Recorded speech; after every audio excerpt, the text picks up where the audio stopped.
Hi everyone, welcome to the Keylink kitchen.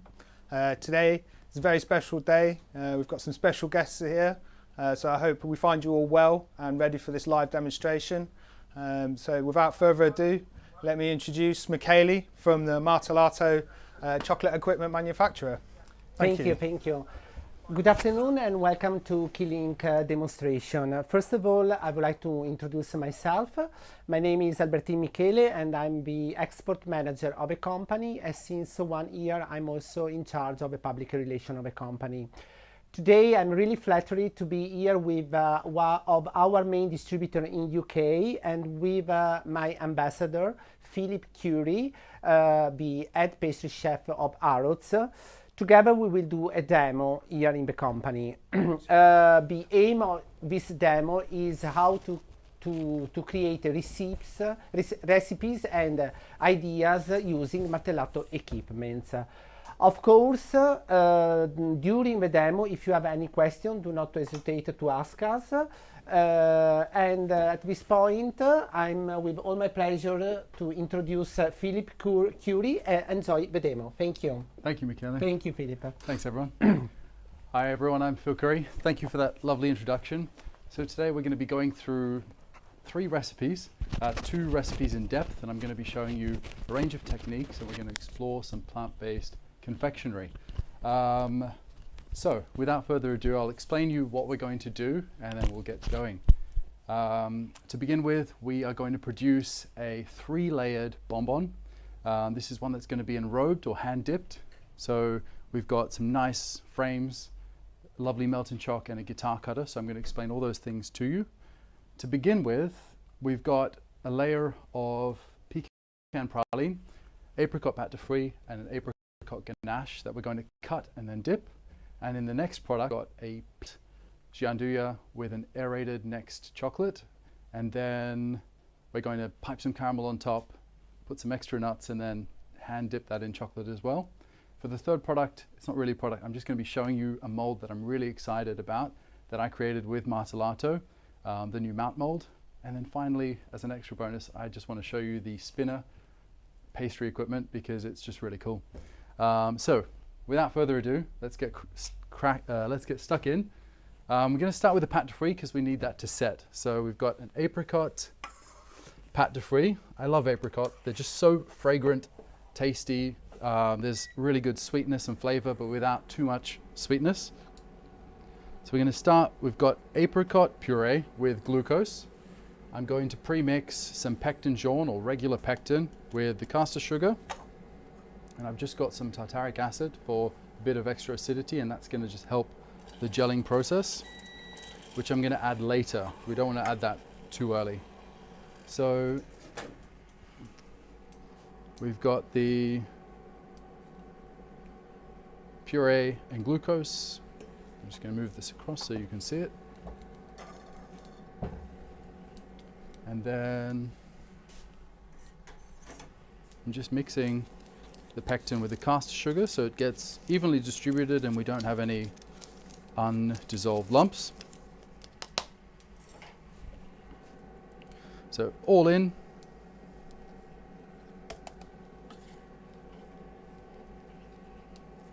We're just going to mix it and then bring it to a boil.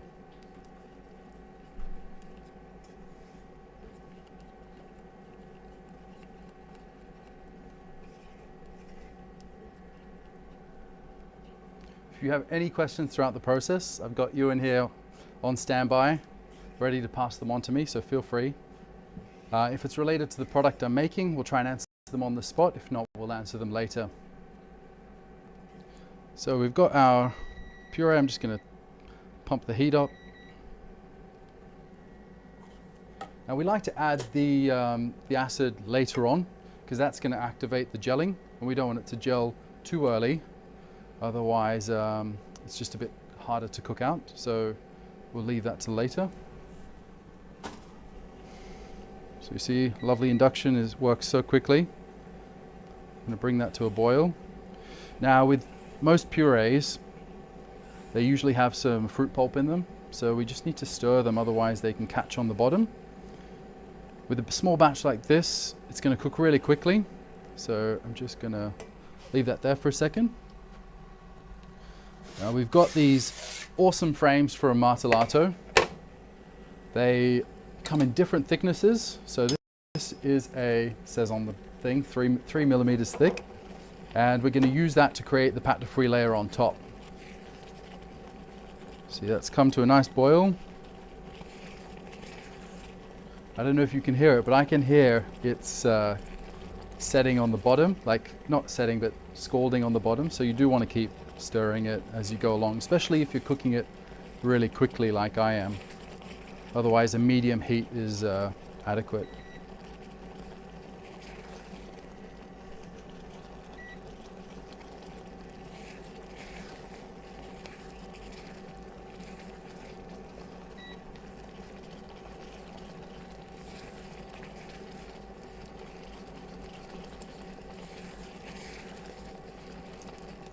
Right, so I'm just going to start probing it. We've got a digital thermometer. And we're going to cook that to 107. Now, textures like this, products like this, where we're using sugar, sugary paste or caramel, are really dependent on the final cooking temperature. So with a pate de fruit, we want to go up to 107. But if you were to cook this to 103, exactly the same recipe, you'd end up with a really nice gel texture that has great shelf life and which you can pipe into the tip of bonbons once it's cooled down. So that is registering.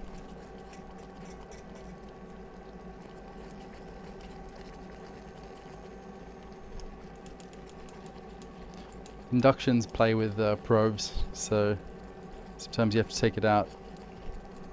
Don't know what it is. Just messes up their sensors.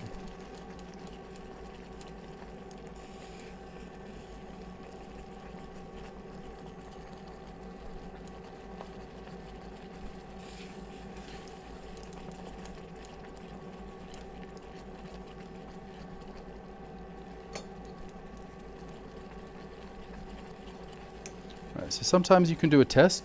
You can just turn the heat down and put a dollop from the silicone spatula onto a cold surface to check the test once you've added the acid. But really we want to be adding the acid to stop the cooking, because you're adding a cold element, even though it's really just a small amount. So going to just add that in now. It's going to cool down the mix and stop it from cooking out even more, which would result in a firm rubbery texture. And then we're going to pour it in. So these frames do bend, so you kind of want to do this very quickly. I'm pouring the pate de fruit in one end, going right up to the corners, and then all the way across as evenly as possible, because what we want to do is just get in one movement, without agitating it too much, a really nice layer. So before it gets a chance to set or do anything, we want to scrape it all the way. There we go.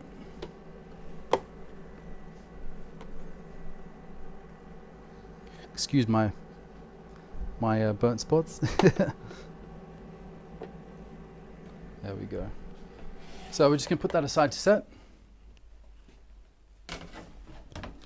And we'll come back to it. Sorry, Philip, how long would that usually take to set? Oh, it happens really quickly. So within 10 minutes even. We just want it to cool down until it's at least less than 30 or 25 degrees, so that when we put it onto the ganache, we're not disrupting the crystallization or warming up the ganache too much. But generally, you want to put it on when it's cooled down fully. And what sort of shelf life do you expect with that this product? Yeah, pate de fruit lasts a long time. I'd say minimum 6 weeks. So generally, when you make a pate de fruit as an individual pate de fruit, you're going to toss them with sugar and then let them dry overnight to evaporate any extra moisture. And that's just going to ensure they have perfect shelf life and a good texture. Also, if you wanted a more pipeable consistency to your pate, what would you do?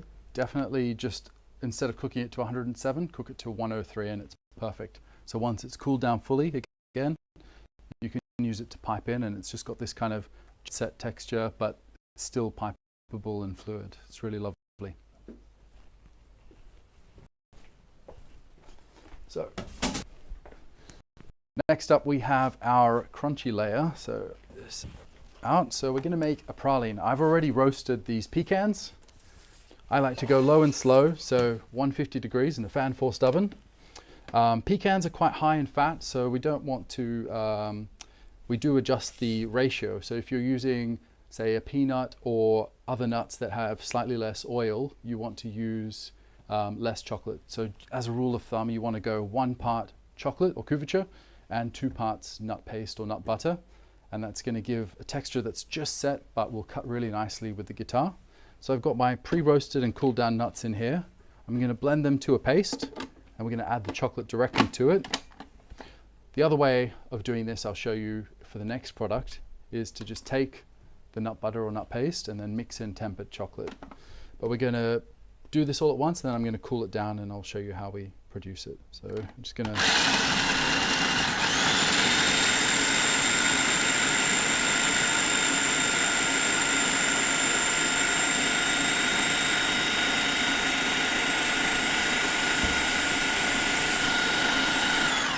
So you'll see it's starting to get a bit oily and clumped together. We just want to keep going.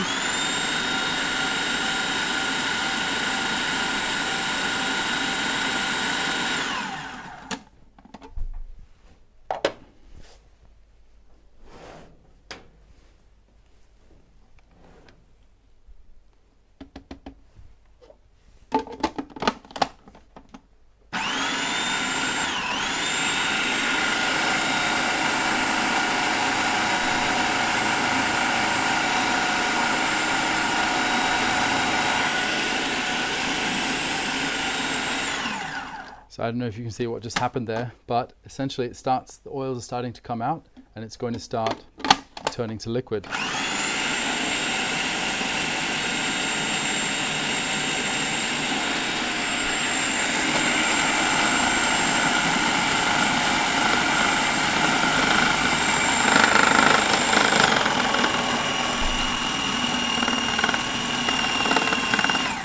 So if you look through, it's actually started to turn to a paste, and if you touch the side, it's actually starting to warm up. So I'm going to add our Caliber dairy-free, Caliber Next NXT dairy-free, and I'm going to keep blending it.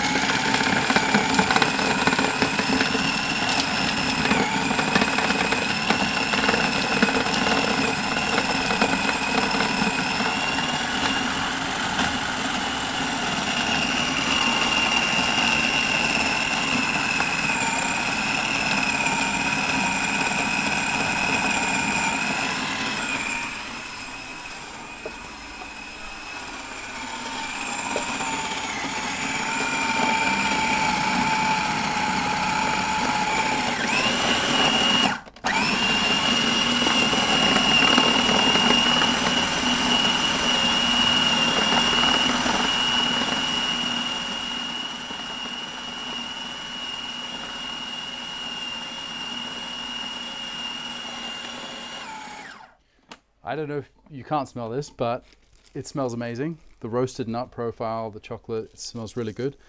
Now, with all nut paste, I like to add a pinch of salt. Just a pinch of sea salt seasons the nut and brings out the flavor and just tempers the sweetness a little bit.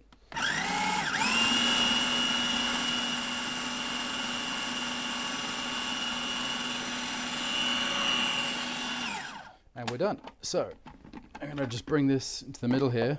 But it's now nice and liquid, and the chocolate's melted through. It's slightly warm, just enough to melt the chocolate. And we're going to, I guess, temper this by just spreading it out onto the marble and cooling it down to 20 degrees. And this is just to get the crystallization going.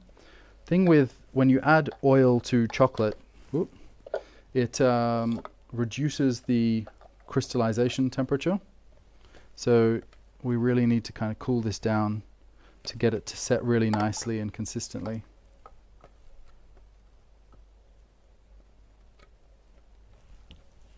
So we're just going to table it.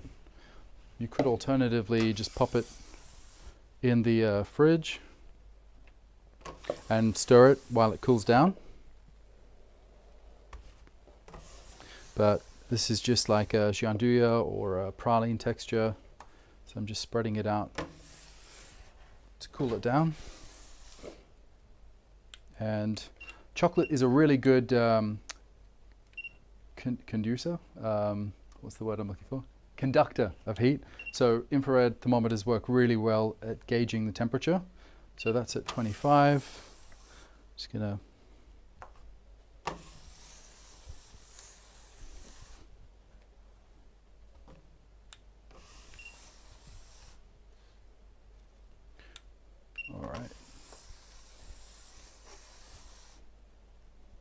All right, so just going to scrape this back into the bowl.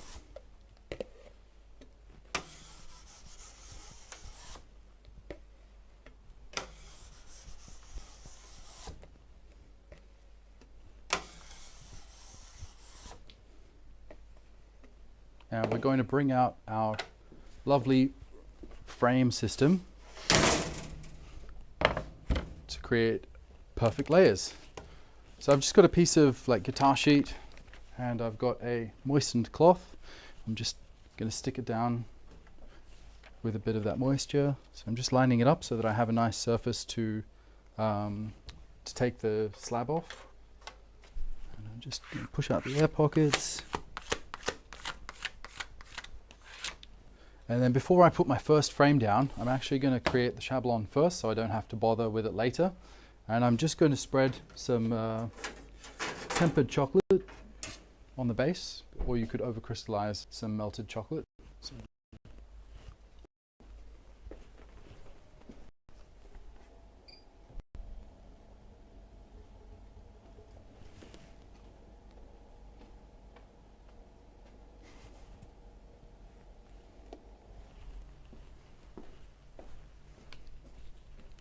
So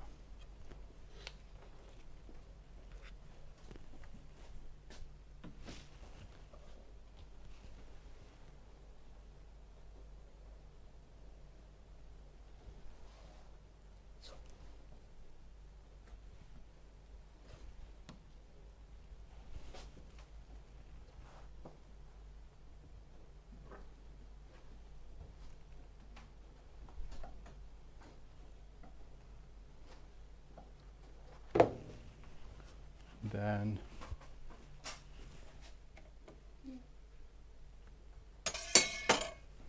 we've got our first frame, so I'm using the 5mm frame for the base. You see these two pins line it up really nicely, and that extra bit of chocolate is going to create a nice seal. So I'm just going to pour this paste at the end there.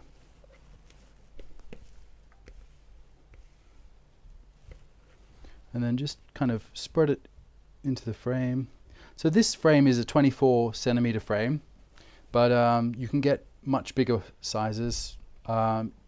In the typical kind of production environment, you might be using a 30cm frame to go with the 30cm guitar cutter. So you have different sizes. This is more of a test batch or lab size, and the other one is for production, where you have a lot of volume to get through.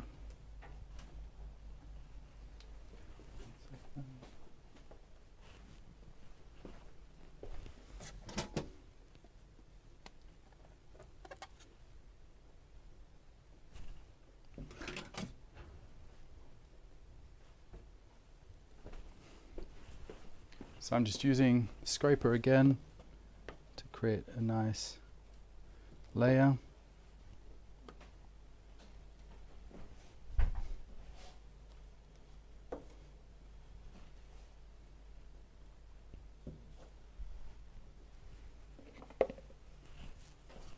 And then we just want to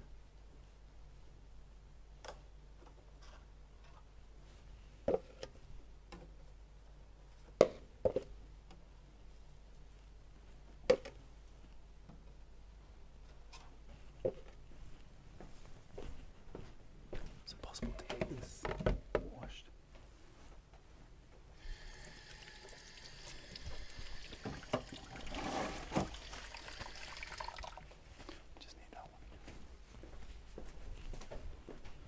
Right, so we've got our crunch on the bottom.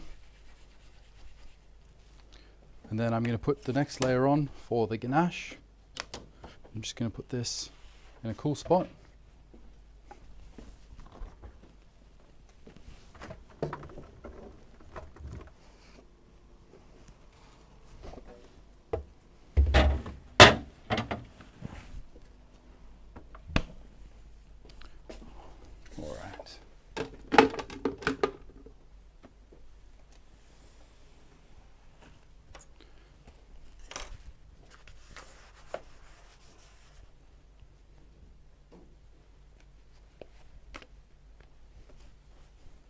All right, so for the ganache, we've got, this is a really small batch, so I'm not going to use a saucepan.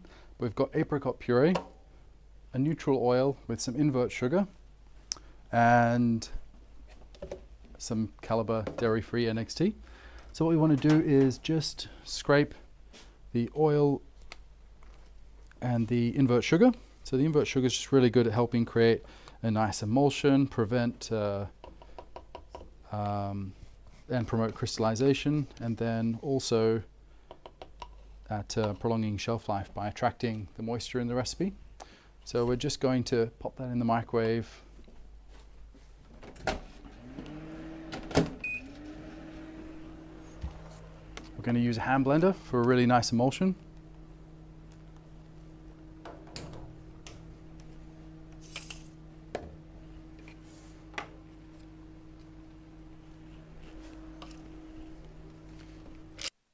So we've got some dairy-free NXT. I really like NXT as a dairy-free milk chocolate alternative.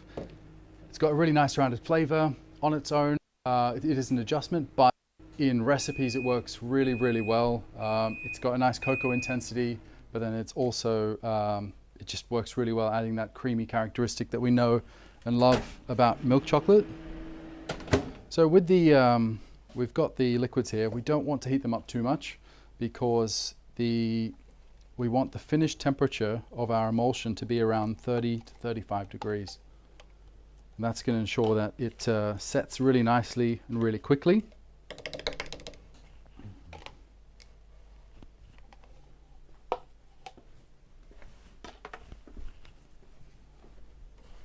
So I've got unmelted Calais so that the temperature comes down nicely, and we're just going to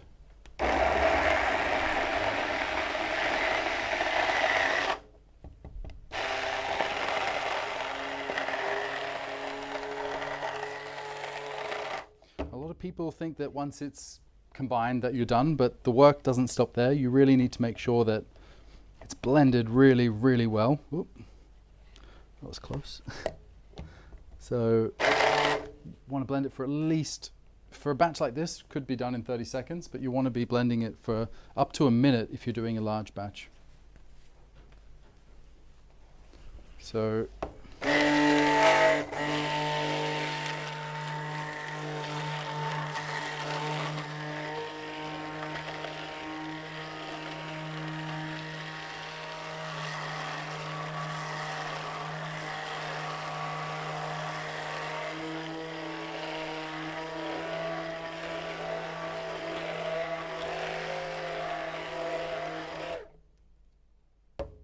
it's really thick, really glossy. There's a little elasticity to it. I don't know if you can see very closely, but what we basically want, you might see the shine is not like uninterrupted, that there is some fiber, and that's from the apricot puree. So just going to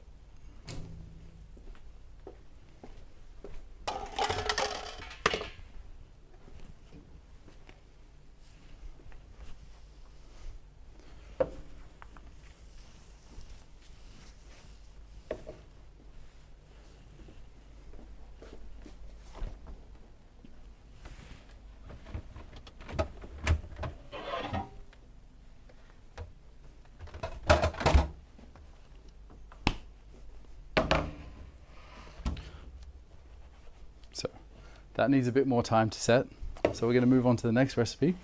I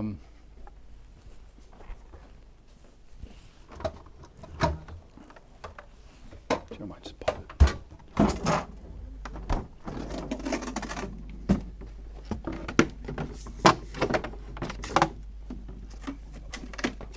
It's okay.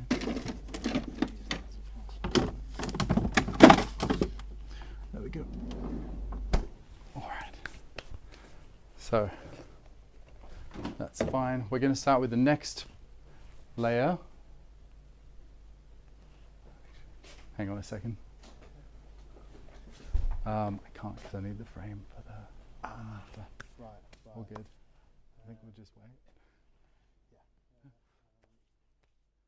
All right, so I'm going to just talk through the next stage because I've got some pre-prepared. But essentially, on that next frame, we're going to smooth the ganache to get another really nice layer. You see that's not a lot of ganache, but we're going to get maybe 70 pieces of chocolate from this one frame. So using these guitar systems is really good because you get a really high output and it's quite efficient to use. So we put that next layer on, and I'll come back to it. But then we also have the pate frie, which goes on top. So what we tend to do is you'll see that this pate frie is set and the frame will come right off. But we don't want to use it. We can flip it straight over onto the ganache. Basically, we line it up on top of the ganache and then lower it down slowly onto the ganache so we don't get any air pockets, and then we can peel that off to get a really nice layer on top. So I'm going to leave that for now, and we're going to get straight into cutting.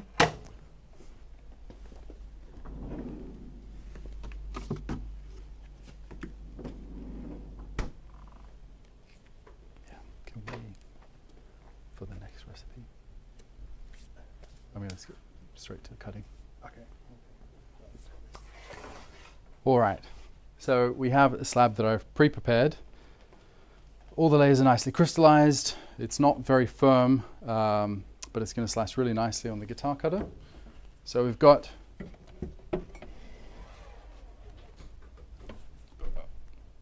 our guitar cutter. Again, this is a lab size, so it's better for smaller batches or for testing things or just small production. But essentially we've got all these different widths of cutters that we can use, and today I'm using a 22 mil for just a petite bonbon. But if you can get, I think, 30 millimeters, 40 millimeters. There's quite a bit of flexibility there. So since we've already got our nice shablon on the bottom, we're going to slide this onto the. Whoop,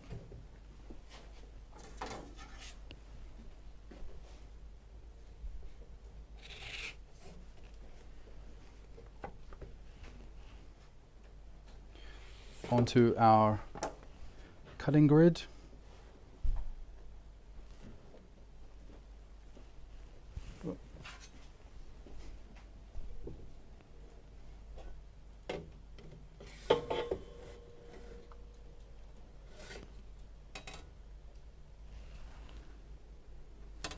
Oh.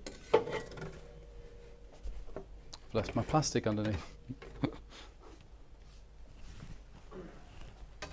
So, okay.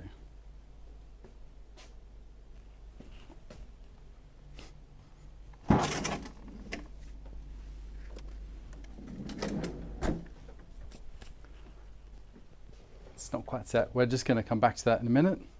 But I'm going to explain the next recipe until that's ready. Sorry guys, 1 second. So I'm going to go through tempering with the melting tank while that cools down. So in here, I've got 3 kilos of guaiacol, extra bitter. And the good thing about guaiacol is it's got a beautiful, rounded, super smooth flavor profile, but then it's extremely fluid. And for enrobing chocolates, you really want to pick a fluid chocolate. And this one's got, I think it's 3 or 4 out of 5 droplets on the pack, which is really good. Like, I don't know if you get a sense for how fluid it is, but it's really important because you just want a really nice thin layer when you're dipping your pralines. So I've got 3 kilos in here. We're going to take 25% of the total chocolate mass, which is 1 kilo here, and stir it in. So the melting choc is really good. Right now it's set to 45 degrees, and you can it's got preset profiles, and I'm just going to change that to dark. And what that does is it's just going to automatically drop it down to 31 degrees as a holding temperature while I stir in my unmelted calais. So I like to use a firm spatula because silicone ones can kind of have a bit of flex to them and splash chocolate around. So I'm just going to add this in and just mix it very vigorously. The key thing with these types of holding tanks is that you are really agitating the mass, because you've got kind of uncrystallized chocolate with crystallized chocolate, and you really want to get a really homogeneous mass so you don't have any streaks.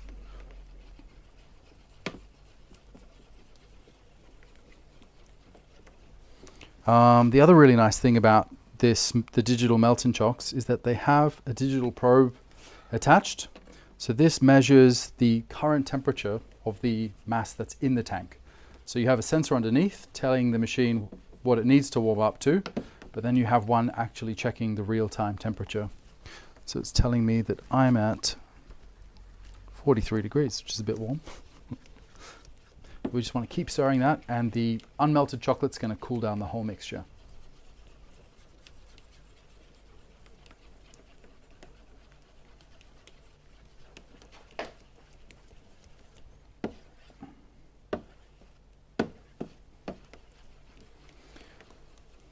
Another nice thing is that this chocolate's so fluid that if you wanted to speed things up, you could with a hand blender. So some people call it hand blender tempering, and it's just to speed up that melting of the calais and to make sure that everything is circulated really well, and it's just a really quick way of doing this. But you want to pick an appropriately powered hand blender, otherwise you can wear it out. I don't think they're designed for blending chocolate, so make sure that you've got a good amount of melted mass and that you're not blitzing calais.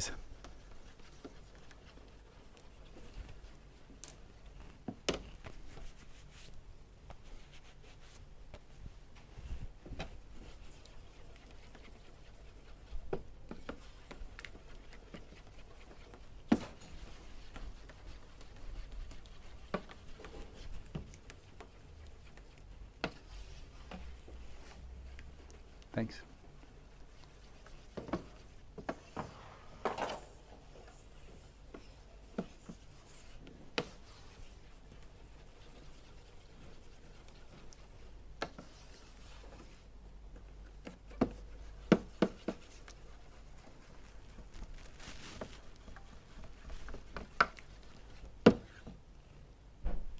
You can see there's still some unmelted calais that are still needing to dissolve fully.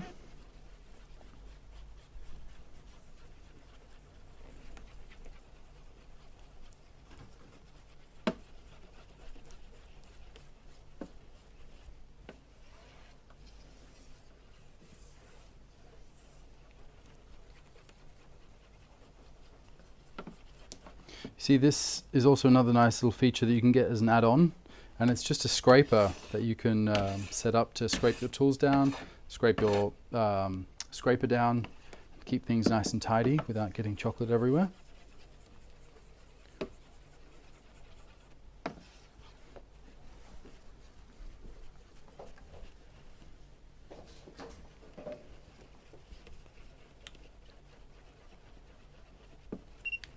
It's still a bit warm.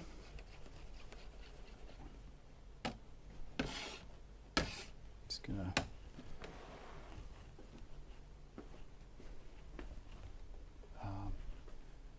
the other hand blender.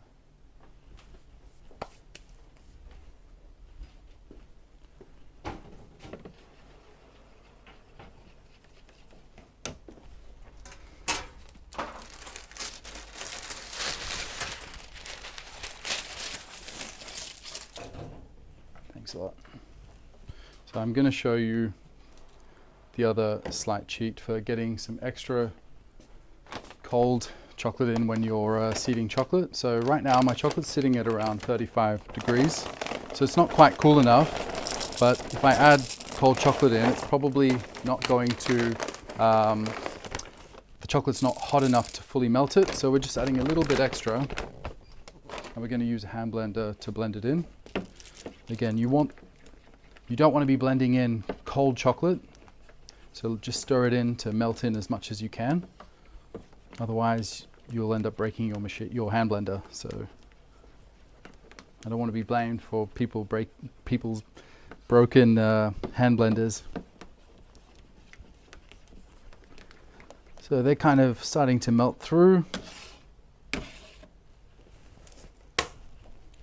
I'm going to use this, just flick out the extra air.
So it's down at 32. We want to get it down to 31. So just one final.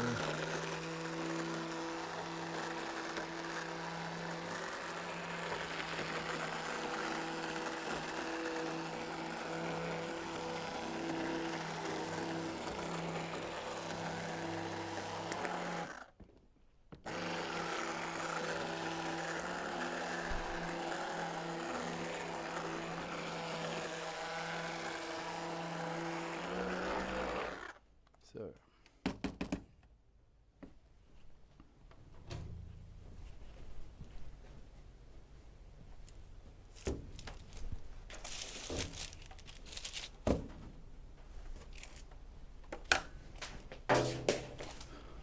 okay, so you notice there is some bubbles, so I'm just going to stir this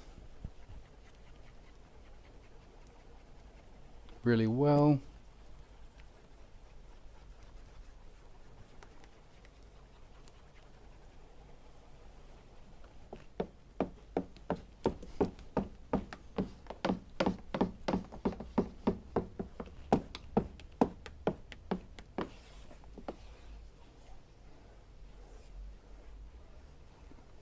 So because these are open, they can sometimes start to cool down from the top because you can't heat the chocolate all at once. So that's why the stirring is really crucial. You can also use a heat gun or a hairdryer on warm setting to kind of help melt that top bit down and keep it nice and fluid and in temperature. This is really good tool. Couldn't go without it for holding tempered chocolate in temperature. So I'm going to just set this aside. Ready to start dipping the pralines.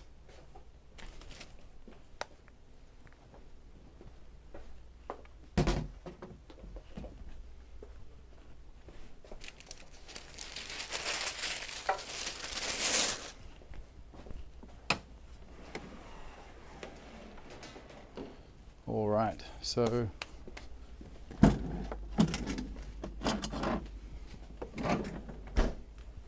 got the acetate from my chocolates from before off, and I'm going to slice these pralines.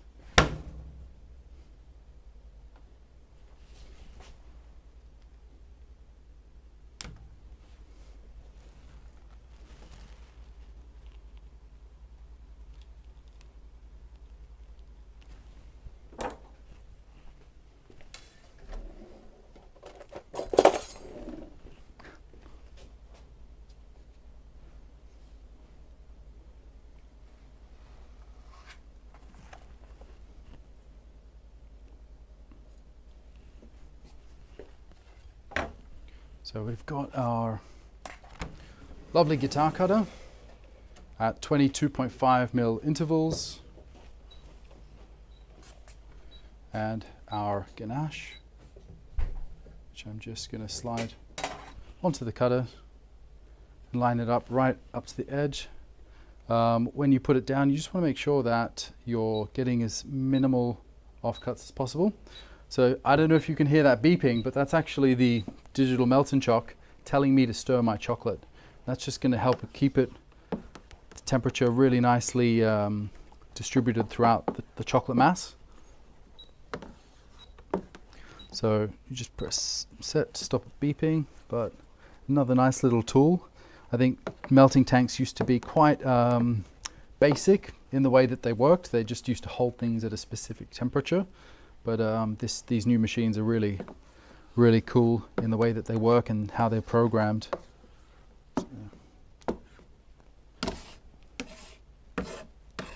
All right, so back to cutting. We've got our chocolate lined up. We don't want to have any or minimal wastage, so we're going to try and line it up so that it trims it nicely.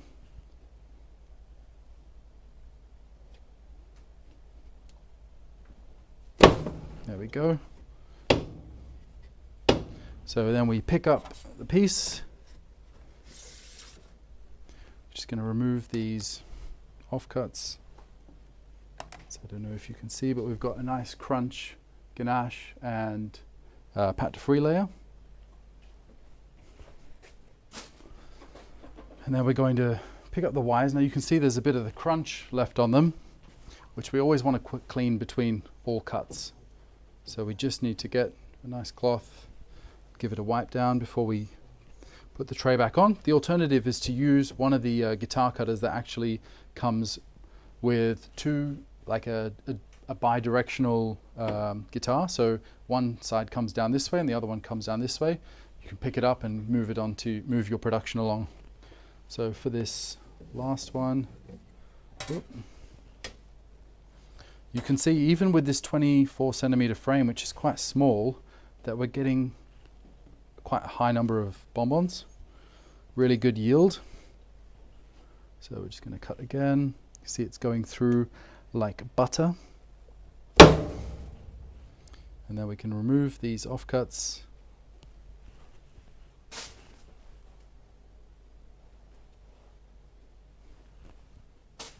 And then pick up the pieces, pick up the remaining bonbons. Just going to put this aside for a minute.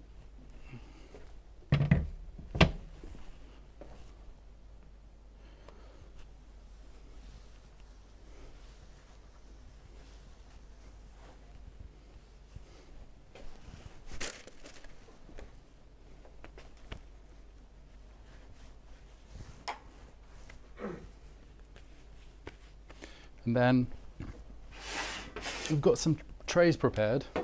Now they're just lined with acetate. This one is what I'm going to put the finished dip bonbons onto, and this is the one that I'm going to put the bonbons ready to be dipped on. So I'm just going to push them off with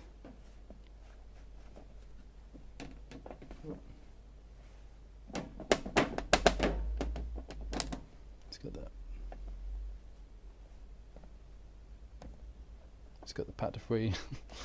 It's a little bit sticky. So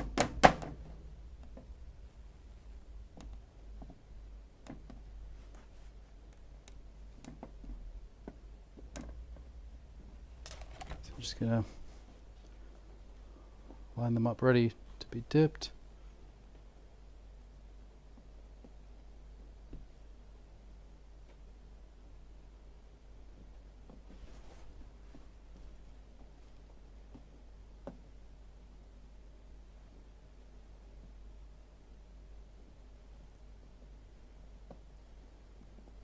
So you'll see that just from one small frame, we're producing lots of chocolates. And in any kind of larger production, you could be producing hundreds of bonbons per hour. And you could pair it up with an enrober to have a really, like, produce way more chocolates than you might if you were doing just molded ones. So All right, so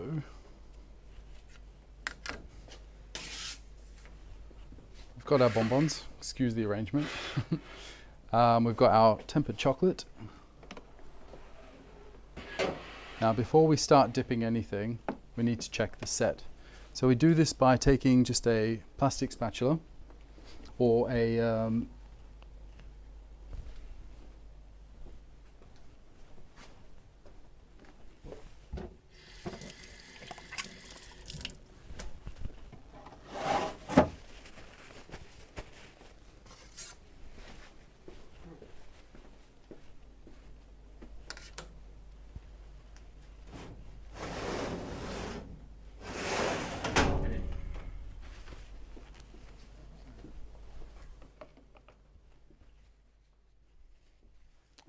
here.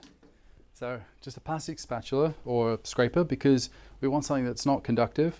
If you put it on metal or marble, it can be a bit of a false test. So we just want to put it onto plastic, dip the corner in and let it set at room temperature. So that should take about 3 to 4 minutes. And we don't want to dip anything until that is perfectly tempered. So if we need to adjust the heat or stir it a bit more, we'll know pretty quickly.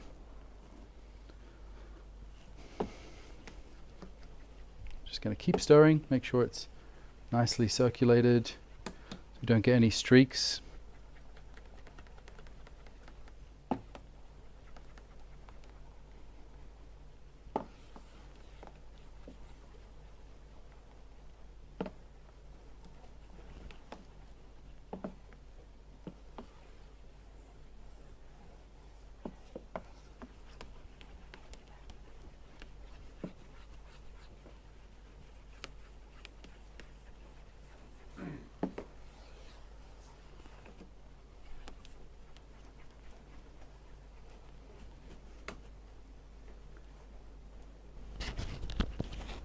So Phil, a few questions from the public here. What other fruits would you recommend for a pâte de fruits? I mean, a classic is something like raspberry. Any fruit works really. So you can take any fruit puree and cook it out to a pâte de fruits. They do vary in texture, so some have less pulp, which means they might need to be cooked out longer, or the recipe needs an adjustment. But every puree manufacturer actually produces a guide for pâte de fruits and sorbets. I love doing raspberry, it's classic, it works really well. Raspberry or cherry, but also apricot. And I wish you guys could taste this, but apricot works beautifully. It's just the aroma, the flavor, the balance of sweetness and acidity. All right. Would you use any alcohols in the pâte de fruits? You could, yeah. So especially if you're doing a piping for a bonbon, you could blend in any kind of flavored liqueur into the, especially matching the flavor of the pâte de fruits, or put it into the ganache for extra flavor. Fantastic, that sounds great. So you'd recommend sort of using maybe an amaretto with a raspberry, or I'd probably put it in the ganache. In the ganache. In the ganache, because it'll help prolong the shelf life of the ganache, if that's the flavor you're after. And also, I like adding things like zests or vanilla into a pâte de fruits, just for an extra embellishment.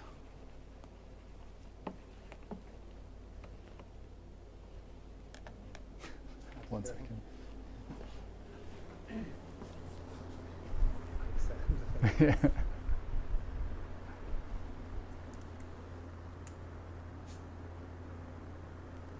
Yeah.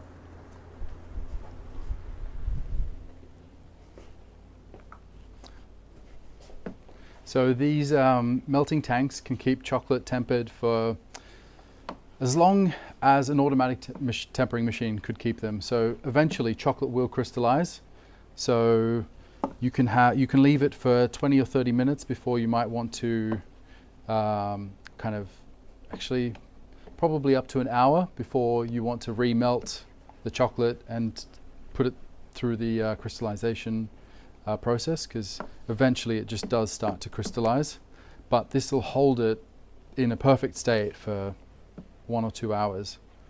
I think what happens is, if you were to do this in a plastic bowl, you'd find that the edges start to set within minutes, and your window for doing a product like this is significantly shorter, and you have to keep reconditioning your chocolate.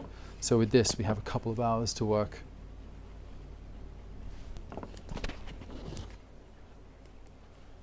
So you'd say these melting choc tanks are very useful for the chocolate. Absolutely, yeah. I mean, almost an essential piece of kit. yeah. Whether it's small scale production or even, you know, we have, where I work, quite a large production, but we use tanks like this for things like white chocolate or colored chocolates, where we want to extend how long we're working for, but without having to change over 20 liters of chocolate at a time. So even in a large production, they're still really useful. Okay, yeah, great to know. Even the small chocolatiers can make use of these as well as large industrial. Yeah, I mean, I would say that the jump between this and an automatic tempering machine isn't worth it.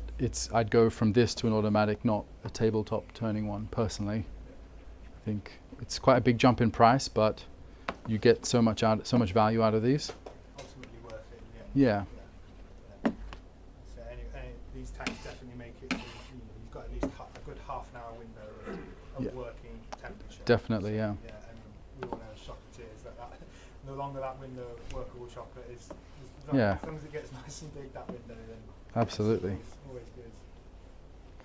All right, let me check that test. It's a bit warm under these lights, guys. Let me think.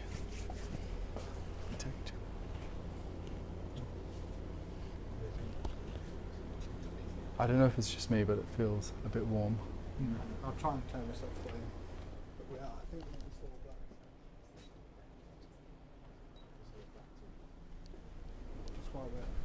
Just while we're waiting for tempo, we'll go back in 5 minutes. Okay. We've got a screen that can come up. All right. So, No worries. while we're waiting for tempo, Okay. we'll be back.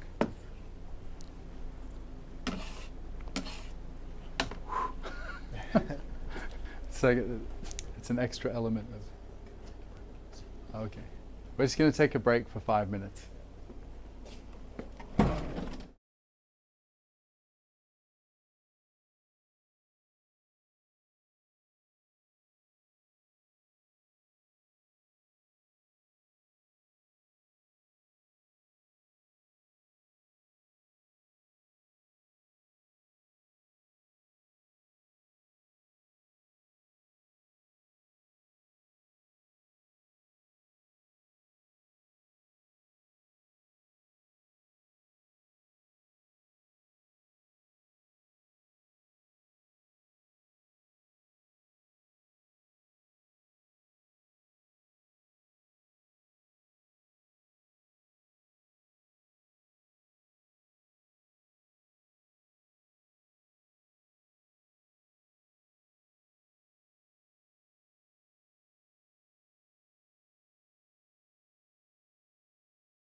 Hi and welcome back to the Keylink kitchen. We just need a little temperature break there. It's getting very warm under these lights, so I'll more than happily hand you back to Philip. Hey guys, so we're back. Sorry about that. Hope we didn't keep you waiting too long. It was just enough time for a coffee or toilet break. So we've got our chocolate cooled down. Now I'm going to show you something that our second test is just setting, but that first test was way out of temper. You see it's streaky and it needed to just be cooled down more. So we've done that, and I'm just waiting for that second test to show hopefully a really nice result, and then we can get dipping. Now, in the meantime, were there any questions that I should... So any, would you recommend any specific forks for your dipping? Yeah, so I love bent ones, and this one is my favorite. So anything with 2 or 3 prongs, but just bent so that you're not getting, if that was flat, you'd be getting your handle or hand in chocolate really easily. So it's nice to get a bent one. And if they're not bent, I just bend them myself. You kind of want them at that 45-degree angle for the handle and then straight for the bottom. Similar to the palette knives that you can get. Exactly. Yeah, it just stops everything from messing up, and you get a nice clean cut. So we're just waiting for that. I'm just going to crack on with our second and final like major product that I'll show you. And while that test is cooling, so we've got our frame and a second. So we've got this nice board. We've got our acetate sheet, which we put on top. So we just stick that down to give it a nice little layer. A little bit of chocolate, just to create that shablon.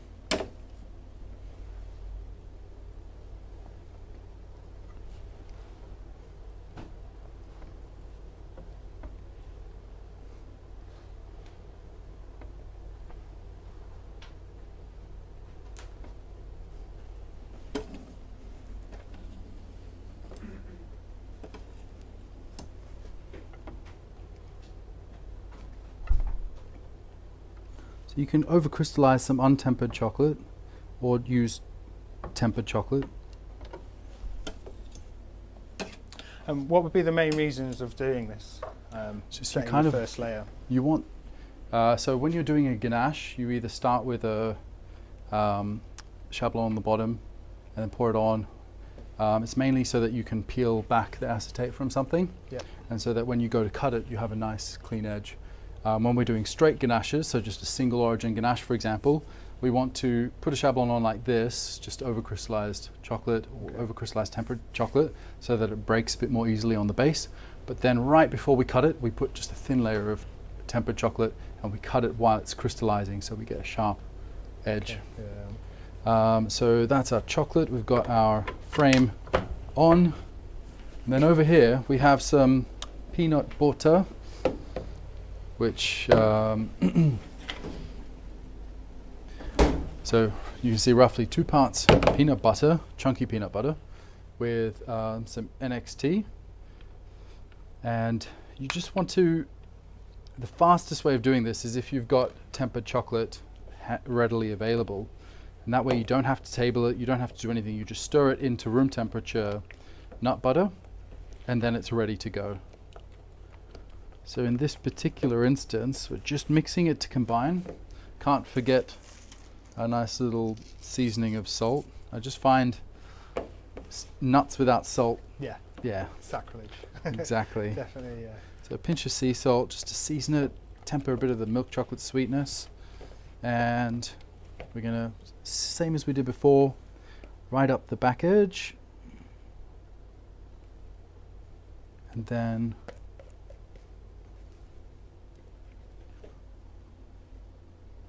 this is nice and chunky, so scraping it can sometimes be a little bit fun.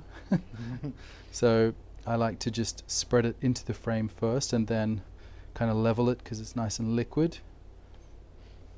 to get into all the gaps first Yeah. with the chunks. But this Also- recipe would work with a smooth peanut butter. Absolutely, yeah. It's just going to give you a smooth texture. So here I just want to give it a little bit of a clean first before I scrape, and then just give it a little kind of a shape. And then we can use the scraper just to kind of tidy it up if we need to, but that's going to level Pretty itself good, yeah. nicely. So I'm just going to clean up that edge. And it's going to set really nicely. And then I'm going to just put the second frame on before so I'm going to put a couple of layers. So the bottom one is 5 millimeters. Then I'm going to put a 5, a 3, and then let this set.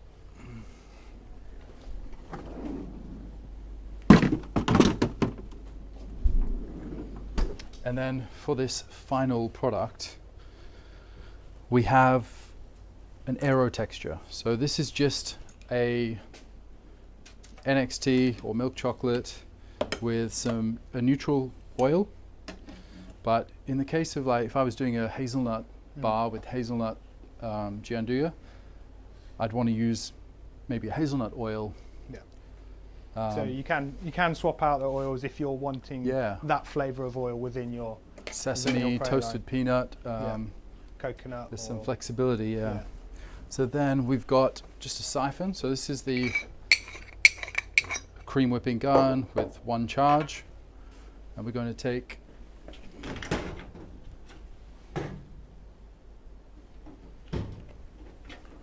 now we just need to very quickly temper this chocolate.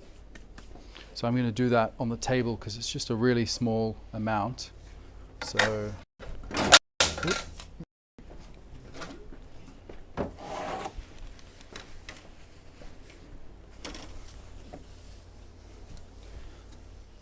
it's a really small amount. It's going to go really quickly.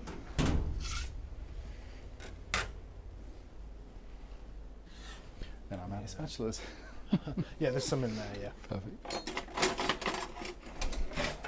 So for this particular recipe,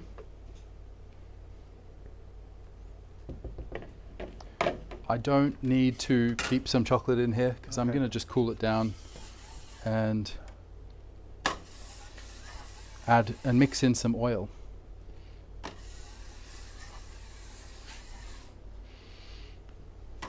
And with your experience with the NXT, it's basically exactly the same as any other calibre, isn't it? Yeah, So, I mean, I wouldn't say it's exactly the same. There is a very slight adjustment, but in application, it works really, really well. So, like in a gianduja or like in a bonbon like this, it works perfectly. Yeah. Because you have, and it just gives us that really nice kind of sweet, creamy flavour that we love of milk chocolate, but dairy-free. And is there any peanut butters you would necessarily avoid for this? Would there be anything so that you would just want to go with 100% peanut butter, so or any kind of nut butter really, that doesn't have any added oils or palm oil or hydrogenated fats that are going to keep it set. Just as a personal preference, really. Yeah. So we've got our chocolate. We've got, where have I put it? Oil. The oil. Yep. Sorry. Thought I had it weighed out somewhere, but so it's just, we're adding 40 ml to 200 grams. These recipes will be shared separately, but we're just mixing it together. And it's just going to make it really fluid, but ultimately, when we're going to whip it with this cream gun, which is going to cool it down, and then as we dispense it out into the frame, the chocolate's actually crystallizing, so we do need to temper it, and we do want it to be at a very specific temperature. So there's 2 ways you can do this. You can melt the NXT and the oil and cool it down to 20 degrees and then dispense it, or temper the NXT add the oil, stir it in really well, and then put it into the gun. So just going to add this in now. Whoop.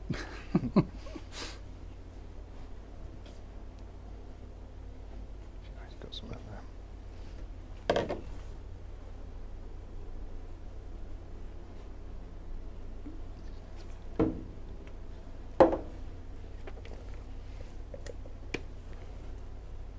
You do want to work quickly because you're kind of dealing with chocolate that's setting.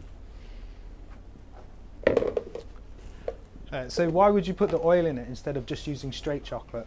So it's going to give it a very specific fluidity that's going to keep it nicely aerated and also nice and soft when you go to eat it.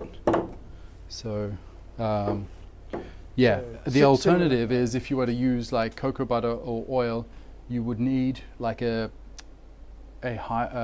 vacuum chamber to expand the air. But in this case, having it quite fluid as it's setting lets it create bigger air pockets that don't need a... No, fantastic. So we're just closing this. So people shouldn't be expecting a hard crunch from this. It's sort of it's quite soft. It's quite soft, but still quite chocolatey indeed, and similar to the coatings that you would use on cakes and stuff like that. So you can hear that's gone in, and when you put the gas in, it actually becomes quite cold.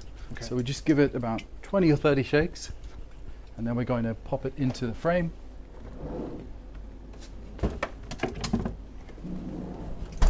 So you want to work quickly and start at the end. So as I'm dispensing that, I can see that it's actually still quite fluid. So I want to just keep shaking it a little longer, and it's just going to stop the, it's going to start crystallizing the chocolate a little bit. So by the time you start dispensing it, you want it to be a bit airy looking, like puffy. Bubbly. Yeah, so I'm just going to close this before I get everywhere.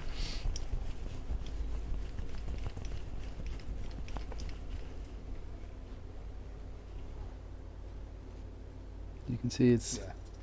Oh, yes. Whoop. Back. Okay, so I'm going to admit something. I've actually only made half the recipe because I just grabbed a random pot of melted chocolate, but the correct recipe would scrape all the way to the end. Sorry about that. But we have one I prepared earlier. We're going to use the cutter again to cut it. So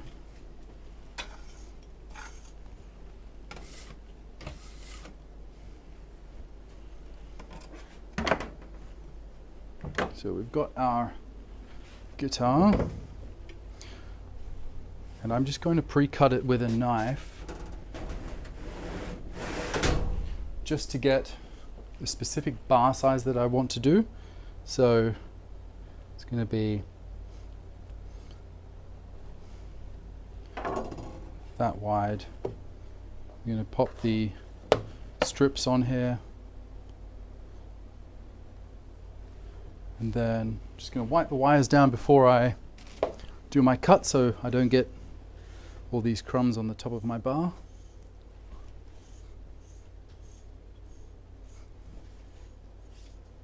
And then we're going to cut.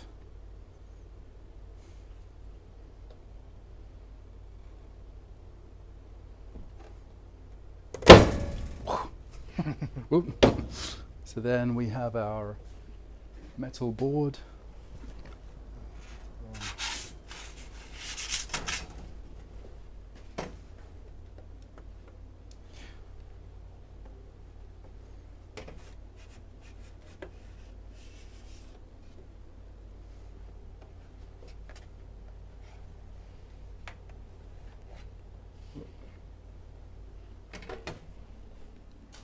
And we're going to prepare these for dipping by piping some caramel and dipping them in peanuts. So it's going to be a bit like a Snickers bar. Nice. So it's going to be, you can't really see it when you cut aero, but when you break it, you see the aeration. So So I'll put those aside for a second and put this away. We can start dipping.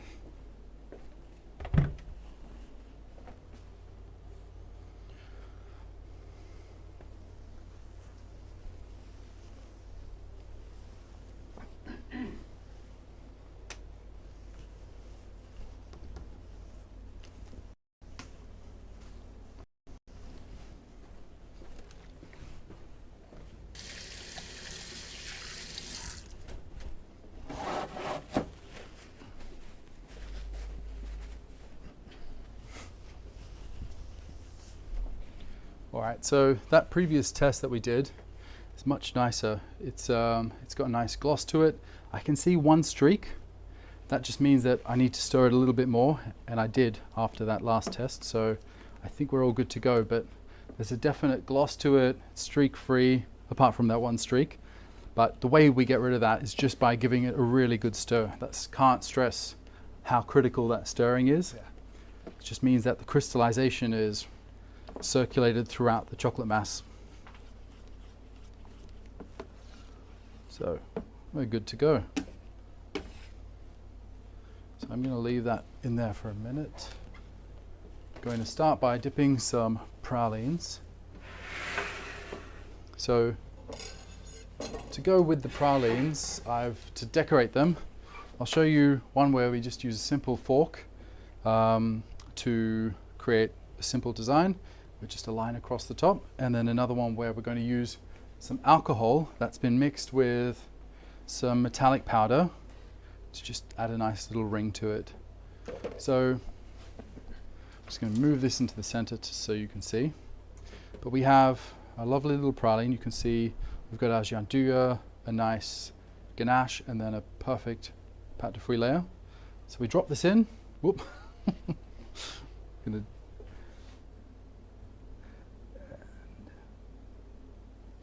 So dipped it in. Now 1, 2, 3, 4, 5, nice and quickly. Just once along the edge. We don't really want to tap more than once because we need some chocolate at the base. Whoop, to get rid of, sorry, to avoid that fork mark. Now, the trick is you want to do this nice and quickly so your chocolate's not sticking to your fork. So one more. So in. So I like to use the fork to swipe chocolate over the top so it stays nice and thin. Otherwise you can end up with quite a thick layer of chocolate. And then we want the chocolate to be almost at the end of the fork, but not quite. And then one swipe. Whoop. Whoa. Sorry guys. No.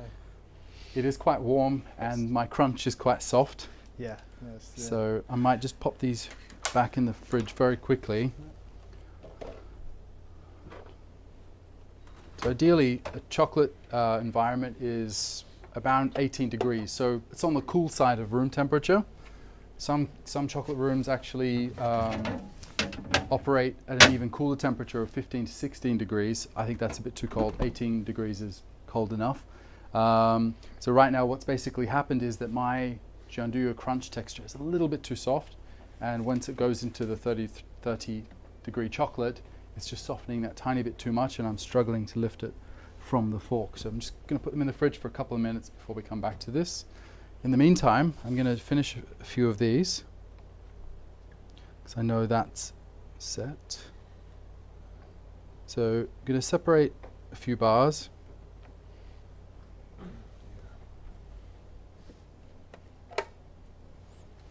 Thank you. There's an added element of interestingness Yes, yeah. that comes to doing things that are very temperature and time critical live, but it's all part of the fun. So we've got some caramel. I'm just using a pre-made filling from Nige, but you can make your own. You just want it to be kind of soft. Soft and pipeable. I'm piping that on top.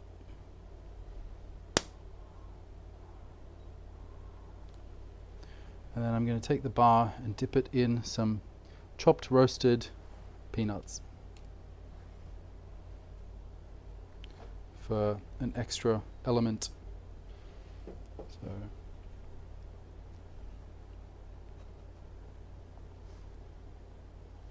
So just pressing them afterwards to fix those nuts in.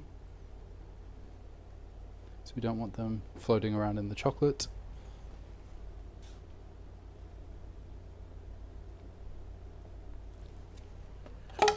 So your luster dust in alcohol, what alcohol is that you use? So it's an 80% proof. You want something quite a really high percentage. Usually they're used in making spirits, and you want that specific grade because it's going to evaporate off the chocolate and not cause any sugar bloom if you were using something with water in it.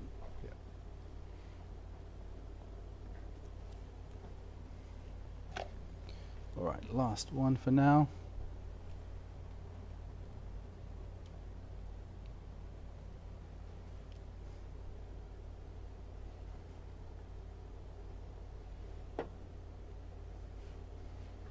All right.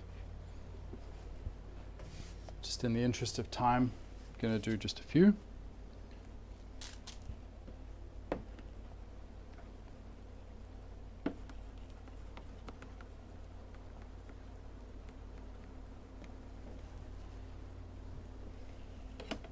So when you're dipping bars, you can use a different fork. Some of them are quite wide because you want to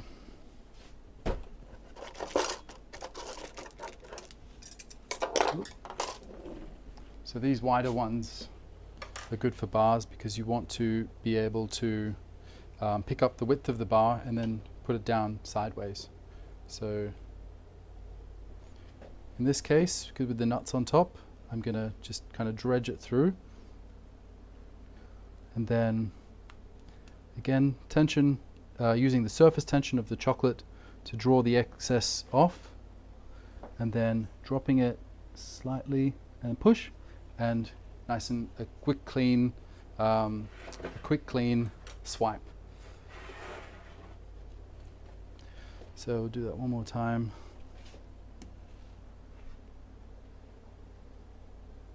Dipping it in. Whoop.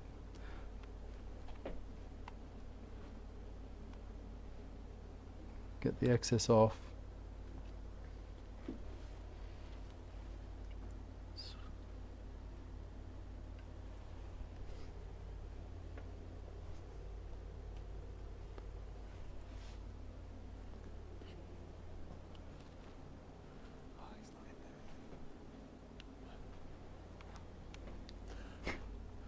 So I can explain what he's doing here is he's keeping the chocolate connected to the praline whilst dipping, and this pulls the chocolate off. It really helps to give the perfect thin shell there. I think, yeah. You were saying earlier that you don't want to sort of tap it on the side. It's definitely keep the chocolate and the stream of chocolate underneath connected to the tank, and just use that to pull the chocolate off to create a nice thin layer. So that surface tension is really important to pull down the excess from the sides. And what happens if you're tapping it on the side is that you're actually removing all the chocolate from the bottom, and then when you go to put it down, you're going to end up with foot marks. So it's really important to just get as much off while it's in the chocolate, and then whoop,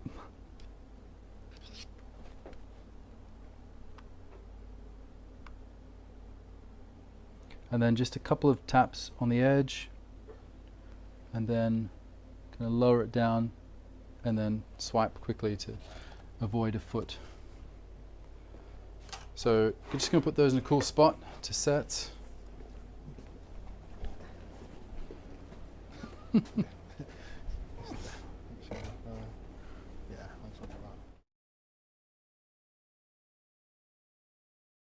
To some dipped pralines.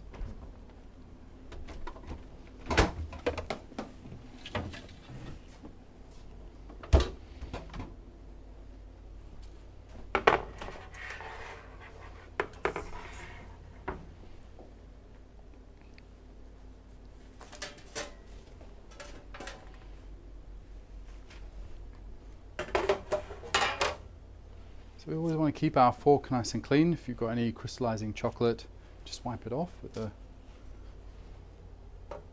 So we've got our. So another thing that I've seen done is where people leave the top completely exposed, which is quite nice. So Kirsten Tibbles famously did a really lovely truffle she layered 3 layers of gianduja. So I think it was white chocolate and milk with pistachio. And when she cut it, she had these beautiful layers on the side, and then she turned them over, Right. and then dipped them like this so that there was no chocolate on top, and you saw these beautiful layers. I think she won a World Cup with that bonbon, or won best chocolate for that bonbon. Yeah. But so presenting it sort of horizontally rather than so you have some options when it's horizontally. Yeah, you don't have to stick with the layers horizontally. You can go vertically, and this type of chocolate really does let you play around with sort of dimensions of chocolates rather than it just being shelled. You can really experiment with layers.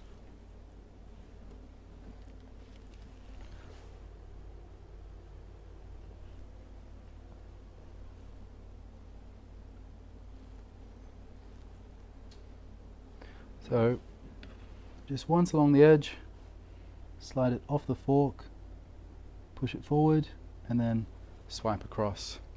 Another thing you can do is just use the fork to create a nice indent as it's setting.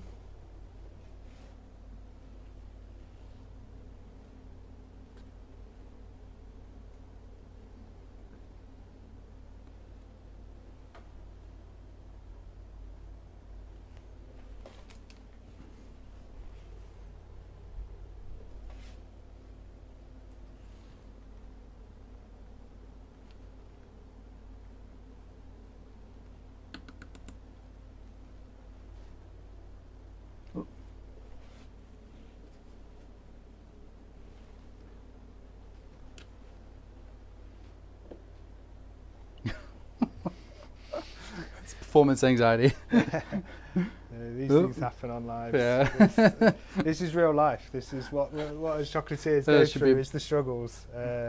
It's not all what you see on Instagram, is it? No. It's hard life. Going back to this, I'm swiping across to get a nice thin layer on top. Oop.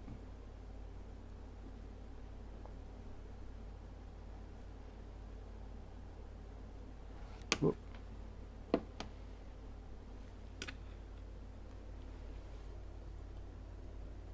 I mean, the other thing is when you're dealing with bonbons this small, the balance on a small fork can be a bit tricky, so it's definitely one for practicing. But if you go for a slightly wider or more conservative 3 by 3 centimeter, it's much easier. So basically, if you see the width of the fork is quite small, so I might even just bend it in slightly so that I do actually have a bit more balance.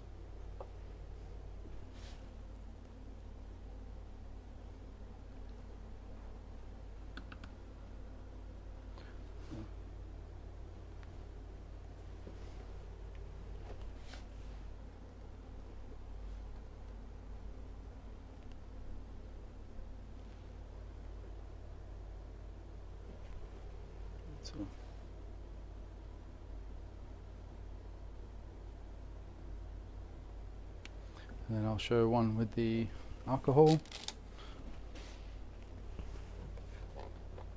So the metallic powders do settle in the bottom, so you do want to just agitate them slightly.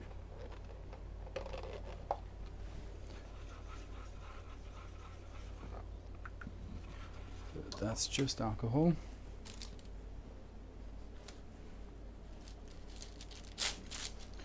The other thing is, in this bonbon, we've got a really lovely, milk chocolate in the bottom 2 layers. So using 64% like the Guayaquil is a really nice way of just tempering that sweetness.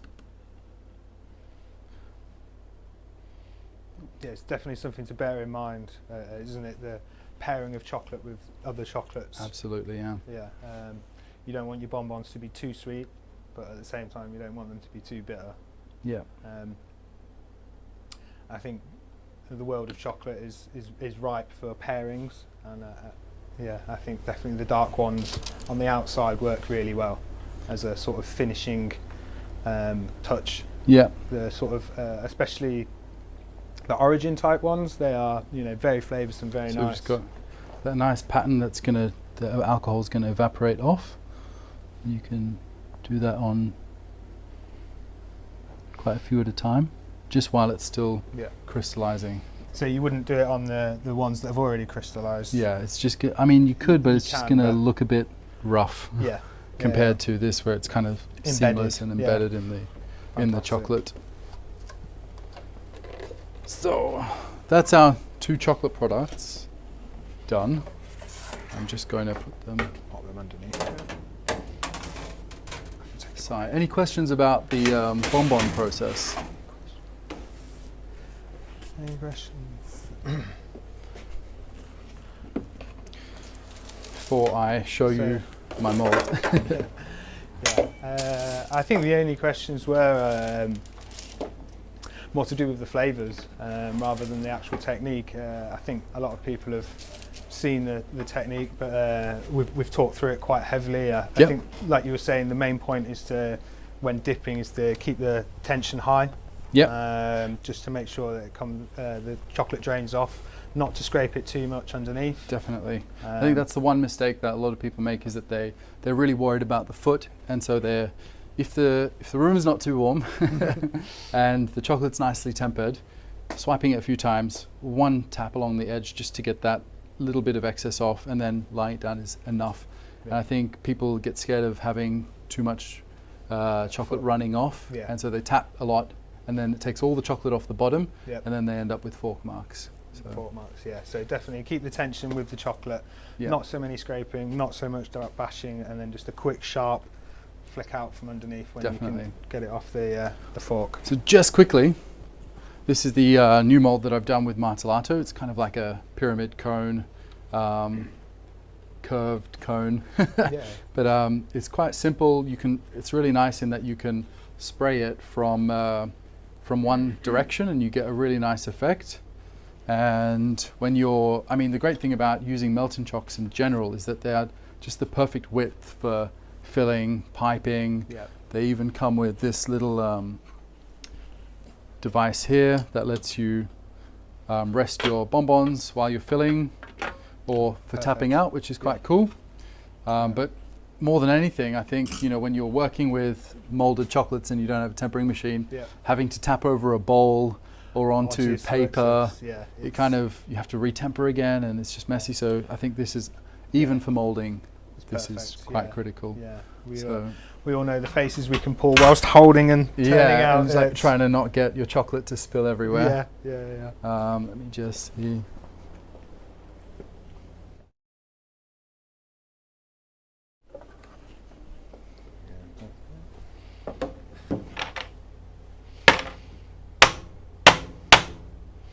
Yeah, so it's a really nice kind of cone shape, really nice high shine, and yeah, I'm quite happy with it. I hope you like it too. No, yeah, they are fantastic. If we show one up to the camera at the top, we can give some dimensions. They are fantastically, absolutely lovely shape, and they're quite deep as well, so you can definitely get a few layers in there. I've done one with three layers. Works quite well. Yes, very unique shape, and quite tall, so perfect. So yeah, I think we've answered all the questions. So I think that would be it for today. A massive thank you to Martellato and Keylink and Philip. Thank you very much. There we go. And thanks for having me. Thanks for putting up with the challenges of live chocolate work. But that was really fun for me, and I hope you enjoyed it and took something away from it. Okay, thank you all very much. Thanks a lot. Bye. Join us again for our next live.